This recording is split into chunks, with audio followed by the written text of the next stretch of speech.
Hello and welcome to Banking Frontiers Live to this wonderful conversation on all about data.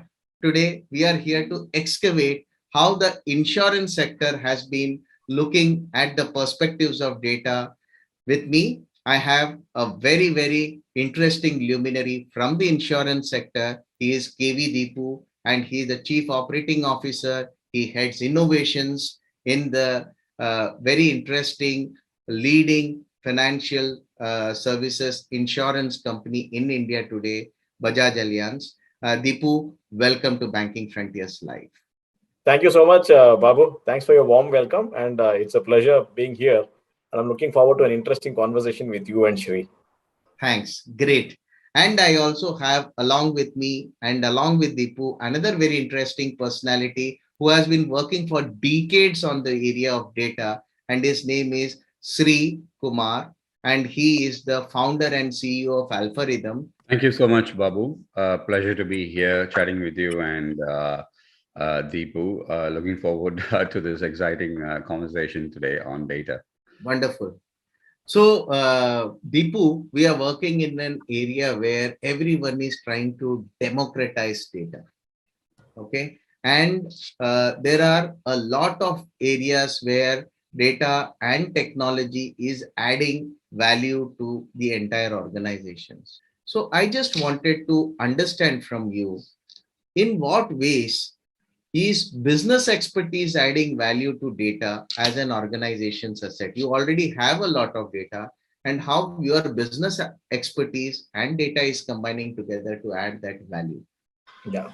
No, it's a good question to start off with, Babu. We all understand the power of, data and analytics today. Having said that, you need somebody who has a business view of the entire landscape to ensure that it becomes meaningful, in terms of, a call to action. I think one of the first areas is, when you have a data scientist who's working on raw data, when you look at business expertise, you can help the data scientist, refine the target audience, because ultimately we need to ensure that we cater to, the right customer segment, because who are you doing this for? So that's clearly, where business expertise comes in. The other is, we all know, right, that it's not just data alone, right? There is an element of gut, right? So this combination of data and gut, is where, business expertise can come in, because that will help people leverage, data in the right manner in terms of, coming out with the right solutions in terms of products and services for customers. So to give you an example, let's say data indicates, let's say, there is a location, right? For example, you look at multiple indicators, right? You look at surrogate data. And that's where, business expertise can come in to say, which data points do you pick, which are relevant for you? So that's where this combination of data and gut can help. The third is a point that you already picked, that the whole idea of data today is not about having a central repository or a central team, but how do you democratize and decentralize so that decision making can be carried forward to the point or the person who's closest to the customer. So that's again where business expertise comes in terms of training, in terms of awareness, in terms of tools, and in terms of the right areas to pick. And the fourth is agility. In terms of opportunity mapping, it can quickly redeploy resources using the gaps that data points out. So I think these are areas where business expertise comes in. That was absolutely crisp. I think you made it very clear with that 4 point and made it crisp. And each of these area can actually go on and can be diversified further to make it more comprehensive. So what kind of applications can actually today consume a lot of these kind of unstructured data today, as per your experience on what you have done? And how is the insurance industry as a industry leveraging this unstructured data today? You have brought in so many innovations, right from the apps to blockchain to various things. How are you leveraging these informations today, the data today, unstructured data, into these business applications? Yeah. So Babu, today when you look at firms, in fact, 80 to 90% of data, is unstructured, right? This is typically, data sets, where it's not structured, in a predefined manner, right? You will have textual data, you will have open-ended survey responses, you will have social media conversations, right? You will have images, video, audio, right? All of this comes our way. And what we have done, therefore, we have been equal to the task, in terms of processing this. So how this helps us, is in terms of, giving, experiences which are not possible before. And let me just give you with one simple example. Let's say a customer is trying to locate our branch. He goes and clicks on maps and he tries to locate our branch. So we have a bot which pops up, and basically says, you're trying to locate this branch. Is there a way I can help you digitally? And if the customer can be helped digitally, then it obviates, the need for him to go to the branch. So that's how, we've been able to, leverage this. And, I guess, from a technical perspective, Shri can add his perspective on structure, on unstructured data and, how, data firms, deal with it. Excellent. Shri, you have been into the business of making data, democratizing data and helping organization to consume that data in a very, very interesting fashion. How have you seen the consumption of unstructured data and how are organizations leveraging it, especially from an insurance industry perspective? I think most organizations, to be honest, from what we are seeing in the market, are still struggling to understand or make sense of the structured data itself.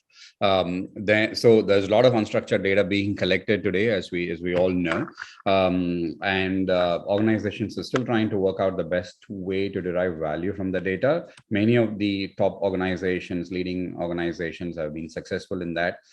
Some of the other organizations are still getting there. But in the main, I think what we are seeing is, especially in the insurance context, claim processing, for instance, seems to be a big area where somebody can today take an image of the accident and stuff like that, and send it to the insurer straight away. And in a matter of minutes, using AI and ML technologies, the claim can be processed, right? So that is where most of the insurance clients we see are processing unstructured data at the moment. But there's still a lot of unstructured data hidden in the form of images and videos and PDF files and forms and metadata, logs, and so on and so forth, which is still there. As we call that the dark data, right? So there are a lot of technologies that organizations are currently using in order to derive value from the data. Interesting. So obviously, I am sure that there is a lot of scope for creating data unicorns in this world, which can actually work in and around everything about data. And do you really expect unicorns to emerge out of this data business, particularly the MDM and things like that? What is your opinion, Shri, in this area? India is one of the, I think number 2 in the world at the moment, I guess, only after the US to have largest number of unicorns. If I'm right, this year itself we've had so many unicorns. I guess most of these unicorns definitely appreciate data as their asset. But a lot of larger enterprises, they also realize that data is a critical asset for their organization. But firstly, let's look at what capabilities MDM provides to business. Now, from my perspective, it's a mixture of people, process, and technology. An MDM initiative probably provides the ability to extract data from these multiple silos within the enterprise, again, apply rules to standardize, cleanse, and deduplicate, and create a central repository, with Dipu was just talking about, which then acts as a single source of truth, right? Now, during this process, multiple stakeholders within the business and IT have to come together in order to govern the data. Right, data governance is an important aspect of master data management. So if a vendor can manage data for many clients at scale, only then they can become a unicorn, because we are not talking about 1 or 2 or 5 clients. We need to be able to process the data for many clients, that too at scale, in order to sort of qualify and become a unicorn. But for that to work, a lot of things that needs to happen or come together. For instance, the data privacy policies, the data governance framework and security should be watertight on both sides, the vendor side and the client side, so that the vendor can apply the generic rules, technology, and the framework. So the solution is not specific to one client. It has to be a framework that is repeatable across multiple clients. That's where you see the success in organizations like Swiggy and the Flipkarts of the world, because they've created a framework that is applicable to millions and billions of people, not just specific to 1 or 2 organizations, right? So that is the challenge that we have, putting that framework together that the client understands, that the vendor can resonate to, and everybody is happy, and only then we can create a unicorn. But I think it's a great thought, Babu, and I'm really looking forward to the day when a data organization from a vendor perspective becomes a unicorn. Wonderful. Now coming to Dipu, you have seen machine learning doing a lot of work and reducing a lot of workload and making things more satisfying for the customers and things like that. Now, a lot of it is relevant and dependable on data at the end of the day. So, how is data management making machine learning more powerful and reducing the cost and risk these days? Have you had any experiences in that area? Yeah, I think Babu, it's a fairly straightforward situation. Data management and machine learning go hand in hand, because when you teach a non-human being, you basically teach using data, and that's how the machine also learns, and then it tries to apply its algorithms to come out with solutions. So let me just give you two three instances of this can happen. So for example, if you look at customer service as a function, right? The data inputs, in terms of what are the customer satisfaction surveys telling you, process comparisons, the KPIs the team works on, resolution rates. When you look at all these points of data, and this feeds into the machine learning landscape, right? The accuracy of the resolutions can go up. Similarly, if you look at supply chain management, right? Data inputs on inventory levels, order fulfillment, the life cycle, the supply chain life cycle, it boosts supply chain efficiency, right? And if you look at BFSI, broadly, just going even beyond insurance, right? For example, one of the world's largest payment processing firms, right? It runs three types of decisions, on real-time transactions, whether to accept the card, the level of the risk in the transaction, and the processing cost. And to do this, it has actually built a data pipeline, and it has an intelligent authentication service, right, which makes in-stream decisions on transactions, whether to ask the customer, to provide additional information, right? Because then you need to balance, the risk of the user abandoning it or the fraud. And in less than 10 milliseconds, you need to decide and convey. Interesting perspectives. Sri, do you like to add anything in addition to this about data and machine learning?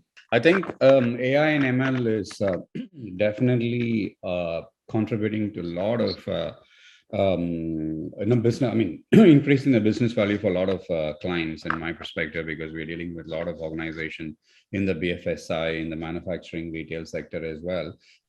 So it's not just a hype; it's definitely adding value to clients today. But what we are seeing, Babu and Dipu, is that while the models are necessary to deliver that value, the data scientists who are involved in creating these models from a technology perspective still seem to be spending about 70% of their time in putting the data pieces together, because the data within an organization is spread across multiple silos, right? They don't have a central repository of what does this data mean, even for simple things like what does the definition of a customer. Now, the marketing department's view is different from a finance team's view, to different from a the operations team view of what the definition of a customer means.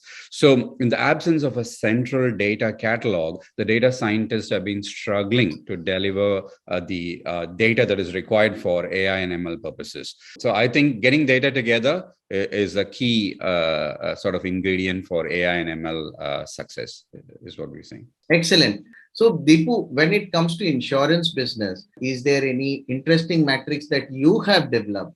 How you measure the success of data, or measure the meaningful value of this data that organization is working on collecting, managing, cleansing, and democratizing?